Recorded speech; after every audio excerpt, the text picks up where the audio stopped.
Hello dear students, अभी हम करने जा रहे हैं आर.एस. अग्रवाल जी की बुक है 9th class math. Chapter number कर रहे हैं हम 3, जिसमें जो चैप्टर का नाम है वो है फैक्टराइजेशन ऑफ पॉलिनोमियल्स।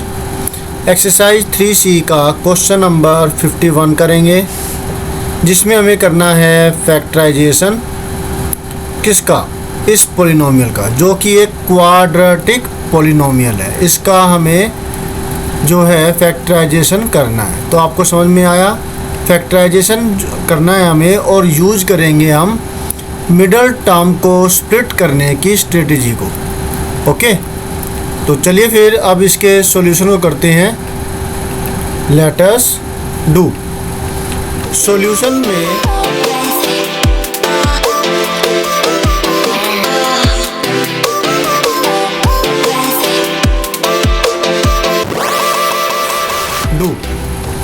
सॉल्यूशन में आपको पहले क्वेश्चन लिखना है x² माइनस 2x प्लस में 7/16। ठीक है, फिर इसको हमें डेनोमिनेटर को हटाना होगा, मतलब इसको 1 फॉर्म में लेकर के आना है। तो उसके लिए हमें क्या करना होगा, LCM, मतलब सबके डेनोमिनेटर को बराबर करना होगा LCM लेकर के। फिलहाल सबके डेनोमिनेटर में ये जो 2 है, इनमें तो 1 है और इसके डेनोमिनेटर में 16 है। तो इन 2 के डेनोमिनेटर में 16 बनाने के लिए ऊपर नीचे हम 16 से मल्टीप्लाई करेंगे, इधर भी और इधर भी।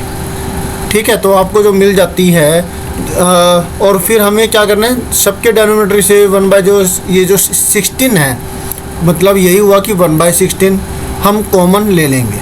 तो 1/16 कॉमन लेने के बाद हमको मिलता है 16x² माइनस 32x प्लस का 7। बात क्लियर हुई। अब हमें इस क्वाड्रेटिक पॉलिनोमियल को क्या करना है, फैक्टराइज करना है। ठीक है, इसके लिए हम इसको कंपेयर करेंगे ax² plus bx plus c। Okay, तो अभी हम सिर्फ जो है ना ये वाली चीज़ ले लेते हैं, 16x² माइनस 32x प्लस का 7। 1/16 को बाद में देख लेंगे। ठीक है, इतना लिखने के बाद आपको करना है कंपेयरिंग। आप लिखेंगे कंपेयरिंग 16x² या फिर अबव पॉलिनोमियल। ठीक है, अबव पॉलिनोमियल विद, आप डायरेक्ट भी कर सकते हैं। कई बार टीचर कह देते हैं कि पूरे अच्छे से करो, तो फिर आपको अच्छे से करना चाहिए। Comparing above polynomial with ax² plus bx plus c। ठीक है, अब जब आप कंपेयर कर ही रहे हो तो आप देखिए, जो दोनों में जो x² आया हुआ है वो होगा a, मतलब ये दोनों के दोनों जो है यहाँ पर a की वैल्यू जो है 16 आ जाएगी। ठीक है, तो मैं लिखूँगा यहाँ पर a की वैल्यू 16। अब जब कंपेयर करते हैं तो यहाँ पर x है, यहाँ पर x है, बचा कौन, यहाँ b और यहाँ पे माइनस का 32। तो b की वैल्यू जो है वो माइनस की 32 होगी, और c की वैल्यू जो कांस्टेंट टर्म है, आप देख रहे हो दोनों के अंदर ये कांस्टेंट टर्म है, इस अबव को छोड़ दें और बाकी जो देखें तो दोनों ही इक्वेशन, अगर मैंने बोल दिया तो गलत बोल दिया, सॉरी फॉर दैट, पॉलिनोमियल में, दोनों ही पॉलिनोमियल में c की वैल्यू आप देखते हैं कि कंपेयर करें नीचे वाली इसके साथ, इसका कंपैरिजन करें तो c की वैल्यू ये आती है, c की वैल्यू 7। ठीक है, ओके, तो c की वैल्यू 7 आ गई, a की वैल्यू 16, b की वैल्यू माइनस की 32। अब हमें निकालना है ac की वैल्यू को, जो कि रफ वर्क है, आपको रफ में करना है। ये a की वैल्यू 16 है मल्टीप्लाई, और जो c की वैल्यू 7 है, 16 मल्टीप्लाई में 7, तो आपको मिलता है 112। 16 7 112। ठीक है, अब क्योंकि ये दोनों के दोनों, मतलब जो AC की वैल्यू आई वो पॉजिटिव आई है। ठीक है, दोनों पॉजिटिव, तो ये भी पॉजिटिव ही हुआ। अब पॉजिटिव का मतलब है कि ऐड करने पर आपको मिलना चाहिए b, जो कि है -32, और मल्टीप्लाई करने पर आना चाहिए क्या, AC, जो कि है 112। याद रहे कि जो हम यहाँ पर करने वाले हैं ये रफ वर्क है, इसलिए इसे रफ में ही आप कर सकते हैं और फटाफट से हो जाएगा। जब आप इसे, मैं तो बीच में बोल रहा हूँ समझा रहा हूँ तो टाइम लग रहा है, नहीं तो टाइम नहीं लगता इतना। ठीक है, तो 1 से स्टार्ट करें। 1 मल्टीप्लाई 112 आपको मिलता है मल्टीप्लाई करने पर 112, लेकिन एडिशन करने पर 113 मिल रहा है जो काम का नहीं है। 2 से करें तो 2 5 जा 10, 2 6 जा 12, तो मल्टीप्लाई करके तो 112 मिल रहा है और एडिशन करने पर 58। बात आ रही है आपके दिमाग में कि 56 कहाँ से आया, तो ओबियसली अब 2 में क्या मल्टीप्लाई करें कि 112 बन जाए, तो हम 2 से इस 112 को डिवाइड करेंगे तो हमें मिलेगा 56। तो ये दूसरा नंबर ऐसे आया। इसी प्रकार से आगे भी नंबर आपको गेट करने हैं। 3 से ये डिविजिबल नहीं है, क्यों नहीं है 3 से डिविजिबल? आप तीनों को ऐड करके देखो, 1 and 1 कितना आया, 2, 2 and 2 4, 4 3 से डिविजिबल नहीं है, तो 1 and 1 2 भी डिविजिबल नहीं होगा। 3 के बाद बारी आती है 4 की। 4 से ये डिविजिबल है, क्यों? लास्ट के 2 डिजिट अगर 4 से डिविजिबल है तो पूरा नंबर भी 4 से डिविजिबल होगा। 4 2 जा 8, 4 8 जा 32, तो मल्टीप्लाई करके तो मिल रहा है 1112 और ऐड करने में 32 मिल रहा है, जो कि आपको चाहिए था। तो ऊपर वाला भी काम का नहीं था, लेकिन ये हमारे जो है काम का है। बात क्लियर हुई? तो अब माइनस लाने के लिए दोनों के साथ हम माइनस का निशान लगाएंगे। अब देखिए -4 -28, दोनों के दोनों माइनस रखें तो ऐड करने पर आपको मिलता है माइनस का 32, जो कि कंडीशन फुलफिल हो रही है। और मल्टीप्लाई करने पर -4 को -28 से मल्टीप्लाई करने पर माइनस माइनस तो प्लस हो जाएगा, ये दोनों के दोनों प्लस हो जाएंगे। और 28 को 4 से मल्टीप्लाई करने पर 112 मिलता है। तो ये हमारे जो 2 टुकड़े मिले हैं ये बिल्कुल ठीक है। मिडिल टर्म को स्प्लिट करके हमें ये चीज़ मिल जाती है। इसका मतलब हुआ कि अभी हम सही जा रहे हैं। ठीक है, तो 16x² माइनस का 28x, दोनों माइनस के लेने हमें, तभी एडिशन होगी, दोनों के सेम साइन होंगे तभी एडिशन होगी। ठीक है, ओके, तो इतना हो गया। अब आपको कॉमन लेना है। आप देख पा रहे हैं कि यहाँ पर कॉमन जो है 16 और 28 के अंदर 4 है, और x² और x में कॉमन x है, तो ये कॉमन आ गया। इन दोनों के अंदर दूसरी टर्म जब हम कॉमन लेंगे, दूसरी टर्म नेगेटिव है, इसलिए यहाँ पर भी नेगेटिव पाने के लिए हमें माइनस कॉमन लेना होगा। तो माइनस कॉमन लिया, और कुछ कॉमन नहीं आ रहा ना। 4 और 7 दोनों ही को प्राइम नंबर्स है, तो यहाँ कुछ भी कॉमन नहीं है, तो 1 कॉमन है। Is that clear? तो मैंने जो ये 1 है ले लिया।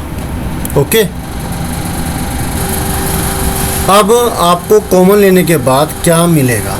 वही जो आप कॉमन लेने पर आप दोनों ही डिजिट्स को, मतलब दोनों ही नंबर्स को डिवाइड करेंगे जो आपने कॉमन निकाला। 4x मैं कॉमन निकाल रहा हूँ, तो 4x से ही मैं डिवाइड करूँगा दोनों टर्मों को। मैंने लिखना है 16x² डिवाइड में 4x, और दूसरे के अंदर माइनस का 28x डिवाइड में 4x। इसी प्रकार से -1 मैं कॉमन ले रहा हूँ, जो कि हमें लेना था इन दोनों के अंदर से। तो माइनस का 4x प्लस का 7 दोनों ही लिख दिए, और डिवाइड में जो कॉमन लिया है वो लिखा। Is that clear? गुड। तो 4x मैंने लिया कॉमन, यहाँ पर 4 से हम डिवाइड करेंगे, 4 4 जा 16, और x से x² काटें तो क्या आ जाएगा? x आ जाएगा। ठीक है, तो हम क्या करेंगे? 4x कॉमन लेने के बाद 4 और ये x आ गया, x यहाँ से आया है। अब 4 1 जा 4, 4 7 जा 28, तो माइनस आया, 7 आया, और ये x तो कट गया, तो -7 बचा दूसरी टर्म के अंदर, ब्रैकेट के अंदर जो है। -1 कॉमन लेने के बाद माइनस ये माइनस कट गया, मतलब हमें मिला प्लस का 4x, और यहाँ पर प्लस वाला जो है ये माइनस हो जाएगा, क्योंकि नीचे माइनस है, प्लस माइनस माइनस होता है, और 7 जो प्लस का था वो माइनस का हो जाएगा। अब देखिए दोनों ही ब्रैकेटों में सेम चीज़ मिली है, इसका मतलब आप बिल्कुल सही जा रहे हो। दोनों में से 4x - 7 अब आप कॉमन निकालेंगे, और क्या मिलेगा? 4x - 7 कॉमन निकाला, तो यहाँ बचा 4x और यहाँ बचा माइनस का 1, और ये जो है आपका आंसर हो जाएगा। Is that clear? ये फैक्टराइजेशन हुई, लेकिन अभी जो एक चीज़ रह गई 1/16 का केस था, है ना? तो 1/16 को हमें साथ में लेना है, तो इसके लिए क्या करेंगे? इसको दोबारा लिखना पड़ेगा। तो मैं जो कुछ पार्ट है वो यहाँ से मिटो देता हूँ। ठीक है, ये पार्ट है, इसकी अभी ज़रूरत नहीं है, आपने स्क्रीनशॉट ले लिया होगा और समझ ही लिया होगा बल्कि, और इसे करके ज़रूर देखना होता है। सम्स को अगर आप करके देखोगे ना तो क्लैरिटी आती है। अगर आपको समझा दें कि गाड़ी आपको कैसे चलानी है, आपको ऐसे क्लच तो कहाँ होते हैं, मतलब मैंने भी नहीं सीख रखी है गाड़ी अभी, मतलब यहाँ पर एक्सलेटर का बटन दबाना है या ऐसे धीरे धीरे ब्रेक छोड़नी है, अब धीरे धीरे रेस देनी है, आपको स्टीयरिंग को किस प्रकार से मूव करना है, ये सब चीज़ें अगर आपको बता दे तो आपको समझ में नहीं आएगा कि गाड़ी कैसे चलानी। तो क्या गाड़ी चला पाओगे आप? क्लियरिटी तो यही भी हो जाएगी, गाड़ी नहीं चला पाओगे, बाइक नहीं चला पाओगे। यही बात साइकिल के केस में भी थी जब आपने स्टार्टिंग में साइकिल सीखी थी, राइट। तो इसके लिए आपको वो लगातार प्रैक्टिस करनी पड़ेगी। तो मैथ के अंदर भी यही चीज़ है कि प्रैक्टिस कीजिए। ठीक है, तो क्योंकि अब अगर मैं इसको लूँ, इसके बाद ही अब आपको लिखना पड़ेगा, मतलब ये दोबारा लिखने के बाद दोबारा लिखूँ मैं। चलिए 1/16 16x² माइनस का 32x प्लस का 7। 1/16 को मैं लिख सकता हूँ क्योंकि फैक्टराइजेशन का कॉन्सेप्ट है, तो इसको आप 4 बार लिख दीजिए क्योंकि 16 की प्राइम फैक्टराइजेशन ये होगी, या फिर इसको आप 1/2 मल्टीप्लाई 1/2 मल्टीप्लाई 1/2 लिख सकते हो प्राइम फैक्टराइजेशन के तरीके से। पीछे आंसर में मुझे लगता है कि 1/16 ही दे रखा होगा, लेकिन जब फैक्टराइजेशन है तो अच्छे से ही कर दो। ठीक है, मुझे लगता है कि इसको ऐसे लिख देना चाहिए। इसके बाद आपको ब्रैकेट में एक ब्रैकेट में मिलता है 4x - 1, जो कि ये जो वैल्यू है ये इसकी वैल्यू आई है ना, तो वो हम इसकी जगह पर रख देंगे 4x - 1, और दूसरे में आया 4x - 7। ये आपका आंसर हो जाता है। तो फटाफट से अब आपको क्या करना है, आपको पता है मैं क्या कहने वाला हूँ। अगर आपने अब तक चैनल को सब्सक्राइब नहीं किया तो प्लीज़ सब्सक्राइब कर लीजिए, ऑल पर क्लिक जरूर कर दीजिएगा बेल आइकन के बटन को दबा करके, शेयर कीजिए अपने दोस्तों के साथ ताकि उनको भी इससे बेनिफिट हो सके। ठीक है, कमेंट कीजिए अगर आप कुछ कहना या पूछना चाहते हैं तो आप कमेंट कीजिए, और आपको जो क्या करना है, आपको करना है लाइक, जो अगर आप तक नहीं किया तो प्लीज़ लाइक कर दीजिए, इससे मुझे मोटिवेशन मिलता है। Thank you students for watching your on video. मिलते हैं नेक्स्ट वीडियो में जिसमें हम करेंगे नेक्स्ट कोई solution. Always have a great time, bye.